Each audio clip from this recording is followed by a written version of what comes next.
I'm Natasha, and if you're watching this, I'm going to talk about the planet Saturn. So, to start off with, what is Saturn? So, I like to explain if Saturn was an actual human figure or archetype, Saturn would be a very restrictive, kind of stoic, reserved kind of person. This is the kind of person, if Saturn was a human being, this person would have like 2, 3 outfits in their closet and they would just put that on rotation. They'd only own 1 or 2 pairs of shoes. They would be so focused on working on their craft or whatever they're passionate about every single day, almost all day long, to do the hard work, figure out the setbacks, the hardships, the weird things that they didn't know about before every single day in order to master whatever craft or thing that they are trying to develop, grow, build, whatever it is, into something a lot bigger.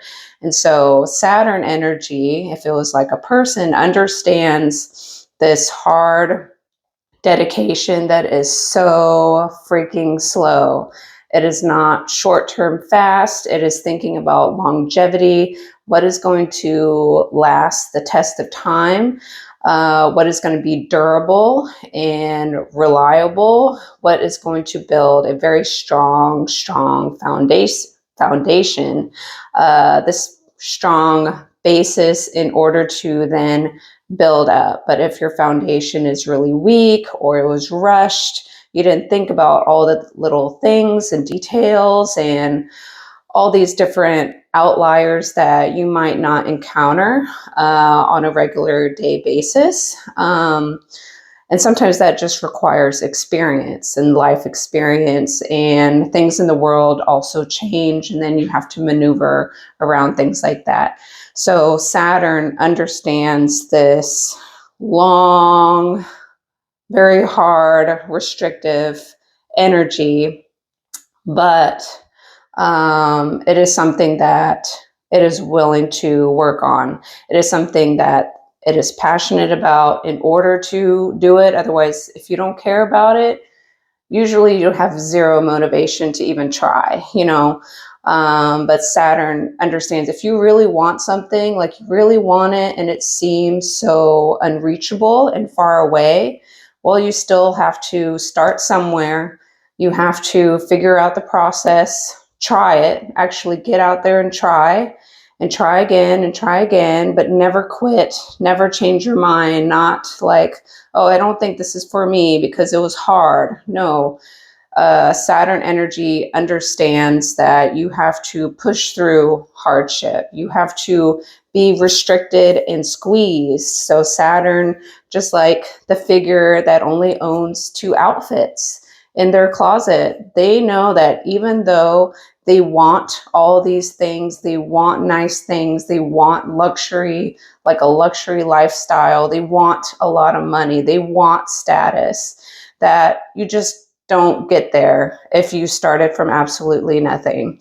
They didn't get an inheritance of like, oh, all the work is done, and so you just get to enjoy. That's not Saturn.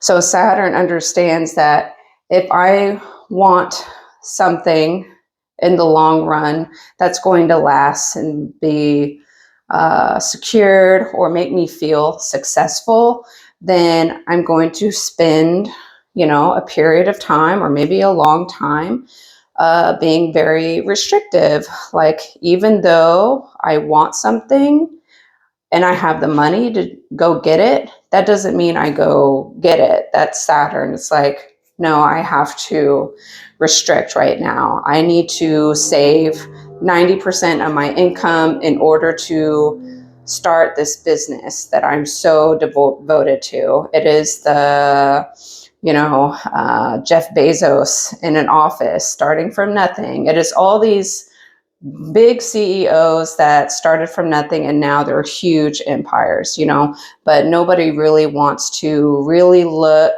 and feel the burden and pain and hardship of the process. but that is Saturn energy. And Saturn takes about 30 years to go through all of the 12 zodiac signs. So that's how slow it is. So everyone experiences their first Saturn return in the age bubble of 30. You might enter your Saturn return lesson around the age 27, 28, and you might think, this is great, this is what I want, or whatever. And then a little bit after the age of 30, 31, 32, 33, it plays out differently based on what lessons are you supposed to be learning, or what did you avoid, or you just didn't quite get it without this real life experience. And so after that, you might have a different shift in perspective. You become more of a real adult, not this paper legal adult, like you're 18, therefore you're an adult in the eyes of the government. As a more mature human being, you've kind of crossed that little mountain of maturity in some way, like another level. Not saying that if you're younger than 30, that you're not mature. That's not what I'm saying. But, you go through this Saturn return approximately every 30 years.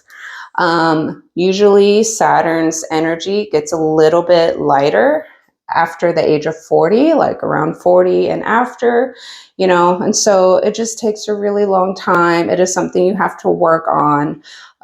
If you know what zodiac sign your Saturn is in and what house it is in, you can kind of understand what struggles you're trying to learn. And usually it's very hard. It's not easy for you, or it doesn't come easy for you. You always have to work really hard in this department in life, no matter how hard you try, and it'll just keep testing you. Saturn is like the strictest teacher in school, and nobody wants this teacher.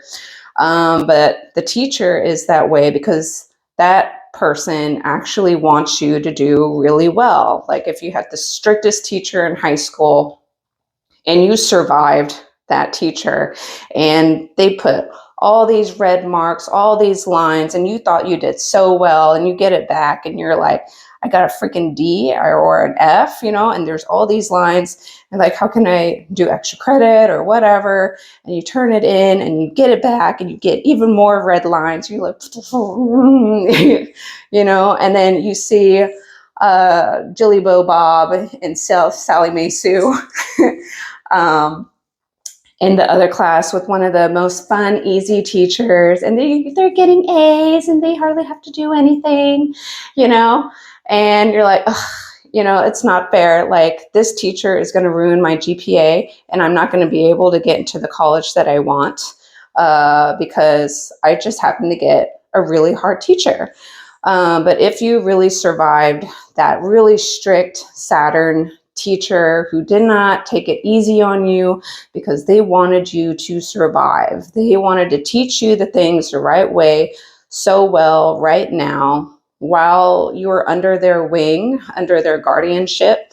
So this way, when you're off in the real world where life is actually hard, it's not that bad because you actually went through brutal training under the shelter or mentorship of a teacher, if they actually approached it like a mentor, because I know not all teachers have the time to do stuff like that or care, So, that is Saturn. It is brutal. It's hard. It's nitpicky. It's a pain in the butt. And it keeps kind of like setting you back over and over and over, delays. It makes you end up doing more work. You have to try and fix the work that you already thought you did, and you don't even know what you're doing wrong because you thought you were doing pretty well, and they have to find something else for them to nitpick at you, And so once you go to college or whatever, you survived. It's a piece of cake. College is a piece of cake because you did the brutal training. You're already prepared, while the other Sally Mae Sue, whoever, Billy Joe Bob, went to the easy teacher and now they're struggling. They're making D's and F's, having to repeat classes, pay for more tuition. They're not able to have fun in college and go to parties and stuff because they're so busy now trying to figure it out because they got the easy way in high school. So that's another way to kind of try and comprehend this Saturn archetype, because Saturn is freaking slow. It is no fun. It always has setbacks. It makes you feel really squeezed wherever it is. Like if you have Saturn in the 5th house, the house of fun, house of play, dating, self-expression, it's the Leo house. It's going to be like, I'm not allowed to have fun, you know, and it's all these different outliers that it's not even your fault. It's just, it's happening to you. And it's, or maybe you chose something, you know, you chose to get married and you chose to have a kid. And now you have to be more responsible. There's less time to just go off and have fun and do whatever you want. You have responsibility because Saturn is responsibility, duty, burdens, restrictions, like, oh, we need to go to the doctor's appointment, or, you know, we have to say, oh, I'm sorry, we can't go to this party because my kid is sick and I don't want to get y'all sick and blah, blah, blah. You know, it is that responsibility, that squeeze, restriction in that house or that zodiac sign, or a mixture of both. So I hope I tapped into everything I wanted to say about Saturn energy. I'm a Capricorn sun, so I understand this sad story of Saturn. It is no bueno, and but it's actually very rewarding because you actually grow, evolve, learn. That builds self-esteem, that builds resilience. You feel proud of yourself that once upon a time, like, I never talked. I'm not curious. I'm an observer. And it took me a long time to practice speaking and feeling comfortable, not having social anxiety, and learning how to ask questions. It sounds really stupid, but that's what happened for me. I have Saturn in the 3rd house of Sagittarius, and I happen to have my Chiron in the opposite, Gemini, in the 9th house. So we'll also check out your Chiron sign in the zodiac sign and the house that one is in, because they kind of might relate to each other, because your Chiron wound, you tend to want it, or you want to be better at it. And sometimes your Saturn is going to be somewhere to where it might force you to help actually take the time over the years or whatever to kind of slowly build up and work on that Chiron wound placement over time. If you choose to work on it, because you can always choose to run away and escape and not face the reality of the situation, whatever that is for you. So that concludes my intro for Saturn. And in the next segment, hopefully I have time to just timestamp where the real zodiac sign starts. So yeah, check that out. So yeah, and please like and subscribe. Comment down below. What is your experience with Saturn? Most likely it's going to be sucky, sad stories. So just don't forget that you are on a public platform if you're sharing or oversharing. So yeah, okay. Okay, if you have Saturn in Gemini, this part is for you. So if you have Saturn in the sign of Gemini, the main concepts here is that Saturn is trying to teach you something about Gemini energy. So what is that? It is communication. It is adaptability, flexibility, whether you are too adaptable and flexible. It needs to be more kind of structured and refined and slowed down. Maybe you're moving a little bit too fast, or in a superficial way. Because Gemini can also be kind of like a gossiper. So talking about things that don't necessarily matter or may not have as much of importance, depending on who you're communicating to or with. Saturn is like kind of a mature daddy, and so kind of learning when to discern how to speak, what kind of language to use, depending on what person you're interacting with. That can be a 5-year-old child, a teenager, an older, mature person, and learning how to kind of refine and structure the power of words and how to use them, how to communicate. Saturn and Gemini can be learning to use your voice, learning that whatever you do have to say matters, and don't be afraid of speaking up, and having confidence in, like your voice matters also, and other people want to hear your voice. There's nothing wrong with that. So it's like mastery over words, over learning.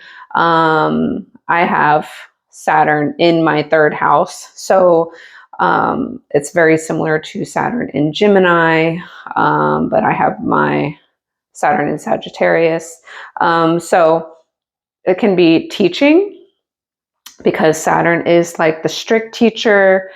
Gemini and Sagittarius are both like teachers also in their own way. So it's kind of learning how to structure, create discipline when it comes to learning and or teaching. It may, when you're younger, it may, like school stuff may have been really challenging for you, or you had to work really, really hard at school in learning these little textbook things and memorization and all of that stuff. It may have taken you a little bit longer and a lot more studying and grilling, grinding, writing over and over and over again, or using index cards in order to get that stuff absorbed into your brain for the sake of a test, or whatever. So I know I had to do that. I had to write like a crazy person on scratch sheet of paper, over and over and over, and do like 5 little things and write it over and over and over again. And then I would add another 3 or 5 and write it over and over again, repeat it over and over. And then I would go back to the previous 5, see if I remember whatever I need to remember, or spelling, or whatever it is. Go take a walk, take a break, try and forget, see if I still retain that information. And I had to do that a lot in school. So that could apply for you if you have Saturn in the sign of Gemini, is that you have to work extra hard at this learning concept or communicating, learning to speak, maybe learning different languages or learning English or whatever the language you speak. Learning grammar, everything is just kind of like, you don't pick it up that fast, because Saturn is trying to really refine and make sure that you really do get it, whatever the Saturn energy is in. It's like, do you say that you got it? Like a lot of people, they're like, oh yeah, I got it. And then it's like, okay, well, break it down to me in 5 different ways. If you really know your stuff, then you should be able to explain it in a variety of different ways, and teach it in different ways, to where people who learn differently can actually know it, like it'll click for them, so that really defines how well do you know it in order to adapt and teach something that may feel foreign to someone else. That can be the Saturn thing. It's like it takes you a really, really long time to really kind of get this energy, this zodiac sign energy of whatever you're learning, because that can vary too. It doesn't necessarily have to be just this learning school stuff. It can apply to your community, because Gemini is your small community. It depends on what you define as small community. It can be your cultural community. It can be your gym community, your library community, wherever you tend to hang out. It could be your Sunday school. It can be your literal school for a period of time, and that changes over time. Usually, it can be short distance travel. You may have just kind of restrictions in tightness with maybe you want to travel or go on road trips and things like that, but for some reason, maybe growing up, there's a squeeze, like your parents could not afford the time off or coordinate schedules or afford all of that gas money or hotel spending in order to take more trips. And so you were kind of restricted to not go as far as you wanted, as more close, or a staycation type of thing, because they were just restricted, or you indirectly were also restricted because of that. And it can play out differently as you age. So that can be a thing. Saturn in Gemini can make it seem like if you are a teacher, because you don't have to be, it brings this kind of coldness to it, because Saturn is kind of a cold sign, because very reserved, kind of shy, has a little bit of low self-esteem, the Saturn kind of archetype.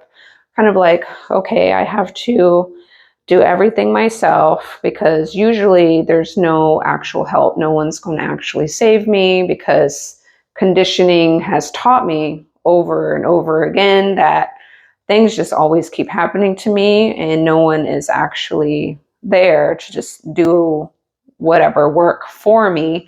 I have to end up doing it and learning it myself.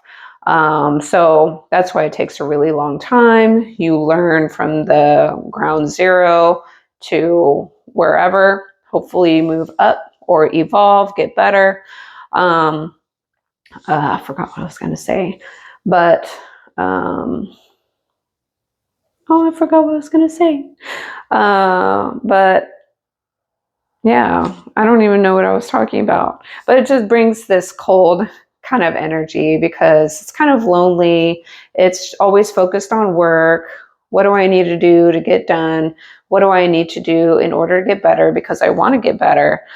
Saturn usually wants to move past hurdles and setbacks. It has that kind of determination, dedication, responsibility, willpower in order to keep pushing through those obstacles and setbacks that come in their way, because it's something usually that you kind of want in some regard, or there's some kind of thing happening to where you're kind of pinpointed into having to work on this, because the consequence is, whether it's negative or positive, is something that you either want to avoid or you want. Like, you might not necessarily love the job that you chose, but you didn't know what else to do or whatever. But if you didn't choose that, you do value a comfortable lifestyle, and this job provides that, or provides healthcare or whatever. So you work on it, you try and do a good job, you want to maybe get a raise, move up the ladder. So this way you have a better job. And the consequences to that, positive or negative, are worth it to you in order to sacrifice and push through those struggles, hardships, maybe lack of sleep, whatever it is, Otherwise, the negative consequence is like, oh no, I don't want that. So I'm willing to work. That's kind of the Saturn kind of energy there. So you're willing to learn the job because Gemini is learning or whatever it is. So learning to use your voice, maybe learning to improve your writing skills, learning language, anything to do with learning, speaking, reading, writing, communicating, your community, or interacting with your community, whatever friendship groups that you grew up with, or within your kind of community, whatever you tend to hang out with more often. Saturn is trying to create this kind of maturing or maturity type of quality to this Gemini kind of concept. How do we mature, give a splash of maturity to superficial type of talk, because Gemini is kind of like the small talk, nice shoes. Oh, how did you make that soup? I want a recipe. It doesn't have to be bad. It can be good. It's nothing. It doesn't have to be anything crazy. It could be like, oh, what did so-and-so do? And banter. And Saturn is trying to kind of refine it to make it more meaningful or logical or responsible, more meaningful, add more depth. Teaching to it, like some more value in some way, shape, or form, and that always depends on what you perceive that is, depending on what age you're at, where you're at in general. So yeah. What else?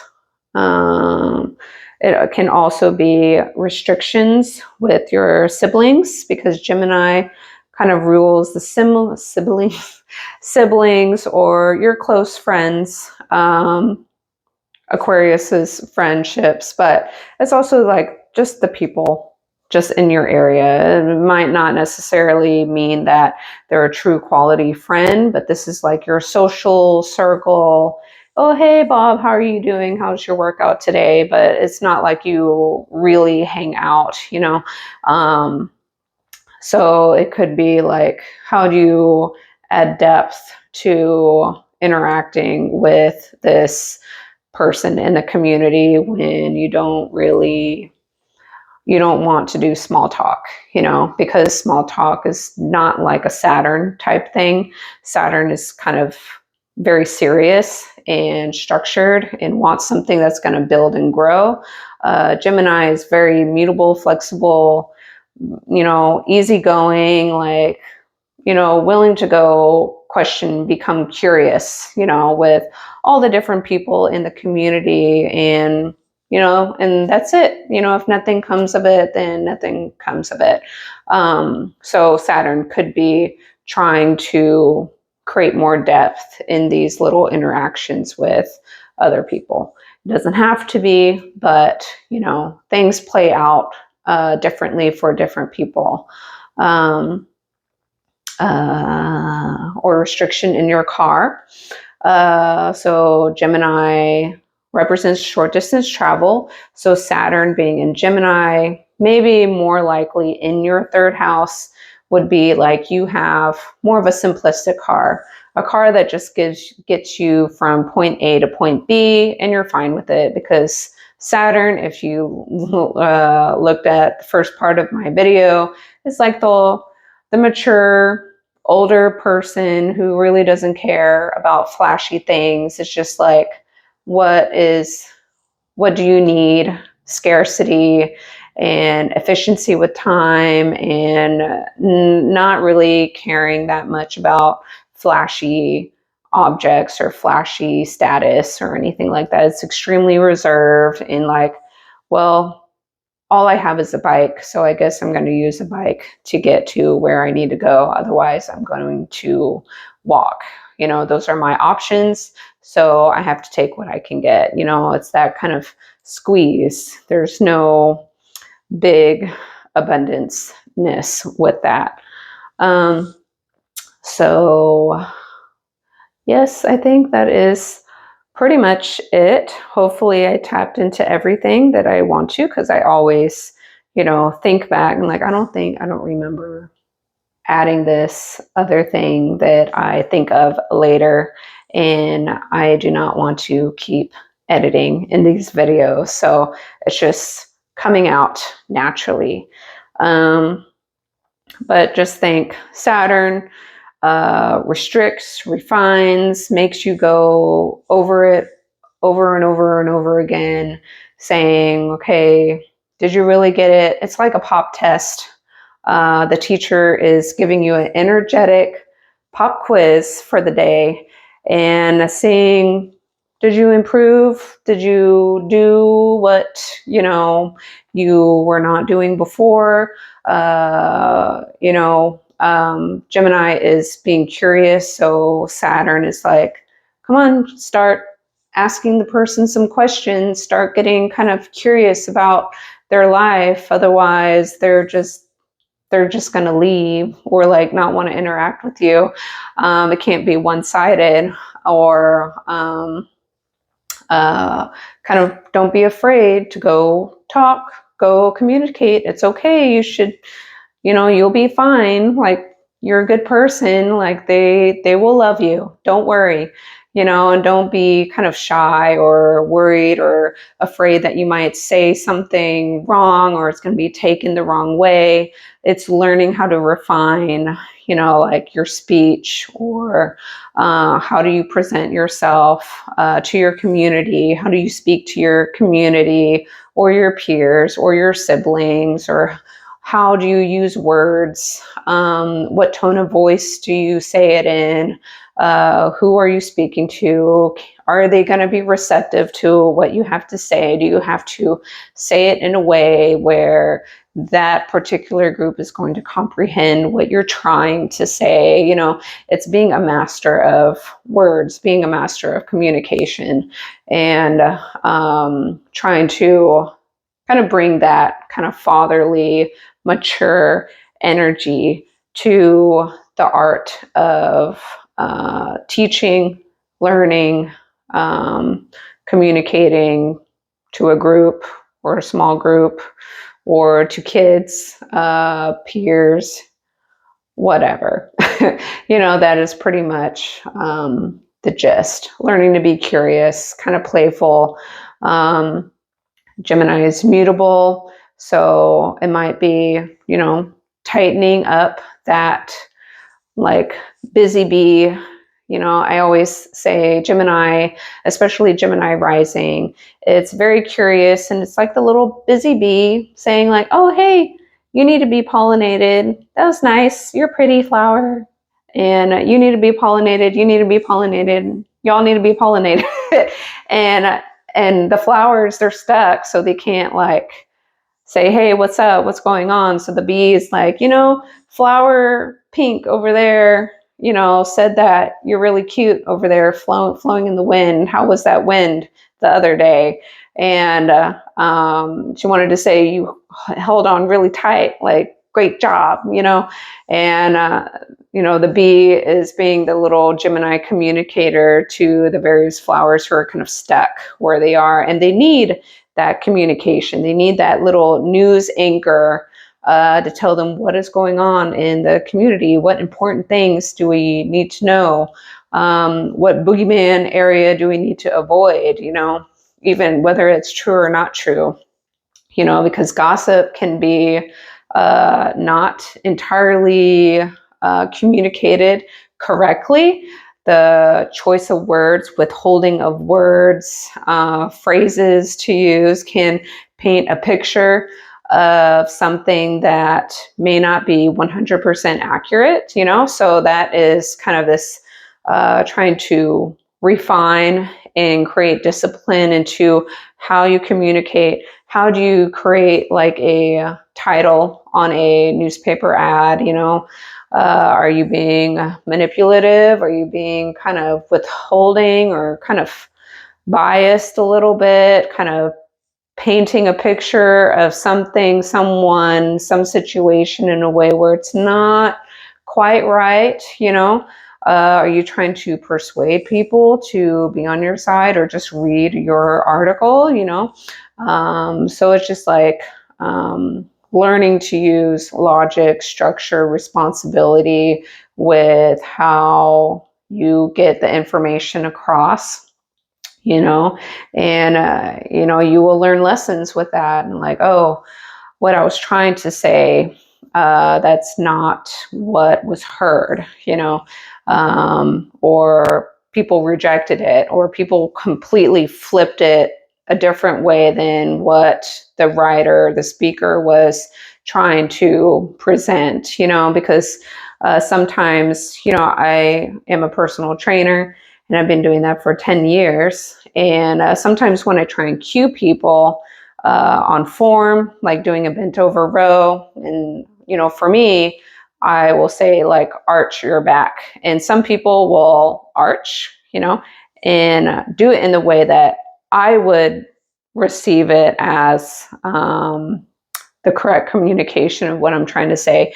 And some people, when I say arch your back, they do the exact opposite of what I was trying to get them to do. So luckily, when it comes to movement in the body, I can see it right away when I cue it, and what I thought was going to be received, this individual flips it, you know, they receive it in an inverted way, because like half of the population is going to receive certain words or cues instinctively, like in a different way than you know. That's why there's a lot of miscommunication out there in the world, and there needs to be more depth and responsibility to like how we present our information, because some people, they, you know, they hear it, and like one person presents the information and half the population are going to get what that person was trying to say, and the other people are going to get like an inverted kind of perspective of what the person was trying to say. And it, you know, and then things get all mixed up and crossed, and people get emotional and angry and all that stuff. And so, and then it's really hard to untangle, you know. So it's creating this Saturn responsible, you know, person, you know, careful choice of words, all of that stuff, to this Gemini kind of energy, speaking, reading, writing, communicating, using your voice, not feeling insecure with speaking up, saying what you have to say. Your peers growing up, your school kids, you know, that you grew up with, your siblings, your community, short distance travel, all of those type of things is going to be, you know, it plays out a little different for everyone. There might be more of a focus, you know, here and there. That's why you also have to look at where, what house Saturn is in. Not just the zodiac sign, you're going to get a little mix of both. What house it is actually in is what department of your life it's more prominent in. But knowing the sign, you will see it kind of pop up kind of over time, because Saturn is something you have to work on for a lifetime, you know. If it's something that you want to work on and you're dedicated at, it's the slow growth, just like working out, building muscle, getting that six-pack abs. You are not going to get it, you know, 3 weeks before spring break, you know, if you start that late, you know. And unless you already were doing all the physical activity things and eating super clean, then, you know, it can be fast for you. But it's not a magic pill. It takes a lot of work, a lot of setbacks, a lot of fluctuations, kind of like you get a little fluffy on the scale, and then sometimes you get really lean. So you have to accept, you know, the ups and downs of the process. But as long as you're moving in the right direction, that is overall in the long run pretty good, because human life is never perfect. So that is my interpretation of Saturn in the sign of Gemini. Please like and subscribe. Comment down below what your experience is with Saturn in Gemini. Maybe comment where your Chiron is, as usually Chiron and Saturn, they kind of sometimes work together in some weird way. And if you want, check out my website. It's linked down below, www.natashascreativewellness.com. Check out my playlists as well. All you have to do is click on my name on YouTube, Natasha's Creative Wellness, and then you can get to the section where you'll see playlists and you'll see all of my organized videos in there to search for. And in the future, I'm going to add more and more, and I organize them in that way. So yeah, that's it. See you next time. Thank you. Bye.